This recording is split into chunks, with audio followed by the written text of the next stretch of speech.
আসসালামু আলাইকুম dear viewer, সফটওয়্যারে আপনাকে স্বাগতম।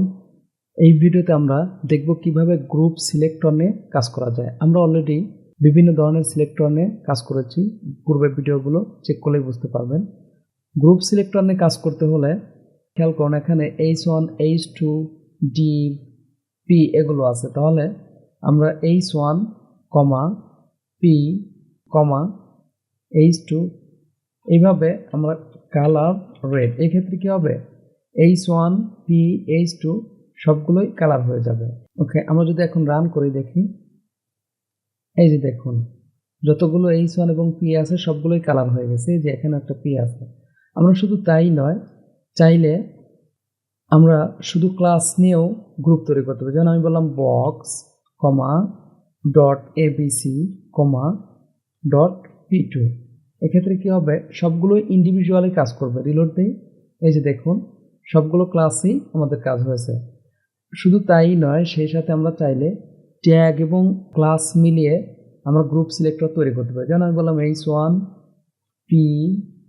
P না বললাম H2 বললাম, তারপরে ডট বক্স বললাম, ওকে, ডট abc ডট p2।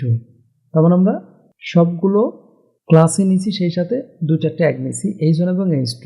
এক্ষেত্রে কিন্তু এই P কালার হবে না, কারণ তাকে আমরা এখনো নেই।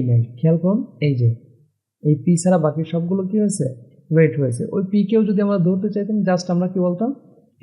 খেয়াল করুন, এই Pটাও রেড হয়েছে। তো এই হলো গ্রুপ সিলেক্টর, যে এক বা একাধিক সিলেক্টর নিয়ে কমা দিয়ে সেপারেট করলে সেটা গ্রুপ সিলেক্টর হয়। মূলত এগুলো ইন্ডিভিজুয়ালিও আমরা ইউজ করতে পারি, আবার একসাথে ইউজ করতে পারি। ইন্ডিভিজুয়ালি যেমন মনে করেন আমি এটা বাদ দিয়ে জাস্ট এরকম দিলাম, এক্ষেত্রে কি হবে, শুধু H1 হবে। তো এইভাবে একের পর এক P, H2 এগুলো সবগুলোর জন্য আমরা দিয়ে দিতে পারবো।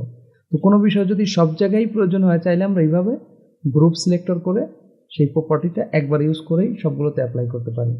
তো আশা করি বুঝতে পারছেন যে গ্রুপ সিলেক্টর খুব ইজিলি কাজ করানো যায় গ্রুপ আকারে। তো পরবর্তী ভিডিওতে দেখা হচ্ছে। আল্লাহ হাফেজ।